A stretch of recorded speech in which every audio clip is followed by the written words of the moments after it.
Airport এমন একটা জায়গা, কারো হাতে ফুলের তোড়া, কারো আবার বুক ফাটা কান্না। বিদায় মুহূর্তটা যে এত কঠিন, এত কষ্টের, আসলে সরাসরি না দেখলে বোঝা যায় না। যতই কঠিন মনের মানুষ হোক না কি লেগা, এই জায়গার মধ্যে আসলে কেউ চোখের পানি আটকে রাখতে পারে না। একজনের কান্না দেখলে মনে হয় আসলে বুকটা ছিঁড়ে যেতেছে, কিন্তু মুখে প্রকাশ করা যায় না, এরকম একটা অবস্থা।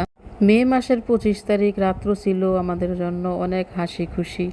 মানে সবাই অনেক মজা করে কিন্তু এয়ারপোর্টে গেছে, সাথে ছিল ফুলের তোড়া। জুলাইয়ের 20 তারিখ ওরা ছিল মনে হাজারো কষ্ট চাপা, কিন্তু মুখে সবার সাথে ভাগ করা হাসি। মনে হয় 1 সপ্তাহ আগের কথা, কিন্তু 2 মাস হয়ে গেছে। সময়টা যে কখন যায় আসলে টের পাওয়া যায় না। আমরা মহিলারা কিন্তু অনেক অজুহাত দেখাই সংসার জীবনে, এই সমস্যা ওই সমস্যা। আসলে পুরুষ লোকের সমস্যাটা কেউ বুঝতেও চায় না, কেউ আসলে বুঝেও। প্রবাস জীবনটা যে কত কষ্টের, কত কঠিন। আপনজন ছাইরা দূরে থাকাটা, তারপরে বউ বাচ্চা, মানে মন চাইলেও কিন্তু এদের সাথে দেখা করা যায় না। কথা বলা যায় ফোনে, কথা বলা গেলেও কিন্তু কাছ থেকে যে একটা আদর ভালোবাসা করা যায়, আসলে দূর থেকে তেমন একটা করা যায় না। তো জানি না আসলে ভাইয়ের মনটা যে কেমন, কি করতেছে। তবে আমার কাছে কিন্তু অনেক খারাপ লাগতেছিল যখন বিদায় নিছিল। তখনকার আসলে বুকটা ফাইটটা যেতেছিল, কিন্তু প্রকাশ করার মতো ব্যবস্থা ছিল না। কারণ পুরুষ মানুষের আসলে বুক ফাটে, তারপরে মুখ ফাটে না। মনে অনেক কষ্ট থাকলেও আসলে চোখের পানি দিয়ে কাউরে বোঝাতে পারে না। মহিলা মানুষ একটু হাউমাউ করে কাঁদতে পারে, সবাই বোঝাতে পারে, মনের দুঃখ হালকা করতে পারে। পুরুষরা আসলে এটা পারে না। তো দূর থেকে বিদায় দেওয়াটা আমি মনে করি অনেক উত্তম। কাছ থেকে না দিয়া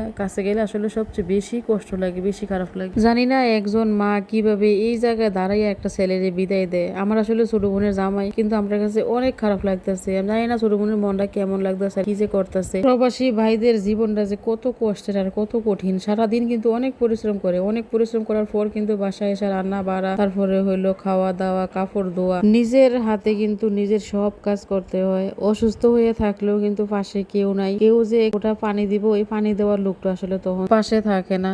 তো সব প্রবাসী ভাইদের জন্য রইল দোয়া ও শুভকামনা। সবাই ভালো থাকবেন, সুস্থ থাকবেন। যে ভাইরা প্রবাসে আছে, এই ভাইয়ের ফ্যামিলির সবাই চেষ্টা করবেন এদের সাথে ভালো কথা বলার, ভালো ব্যবহার করার, কিংবা নিজের কষ্টটা আসলে এদের কাছে বলার চেষ্টা করবেন না। কারণ এরা যতই অসুস্থ থাকুক, কিন্তু বাড়িতে কাউরে জানে না যে আমি অসুস্থ। কিন্তু আমরা একটু অসুস্থ হইলেই জানাই এই সমস্যা ওই সমস্যা, টাকা দিতে হইব, ডাক্তার দেখাইতে হইব। আসলে টাকাটা কই থেকে দিব, কিভাবে দিব, এটা আসলে হ্যাঁ টেনশন। যে টাকা চাইছে আসলে তার টেনশন না, হ্যাঁ কিন্তু টাকা যেভাবে হোক দিতেই হইব। কারণ তার উপরে কিন্তু অনেক দায়িত্ব, মা বাবার দায়িত্ব, বউ বাচ্চার দায়িত্ব, সংসারের দায়িত্ব, সবার দায়িত্ব।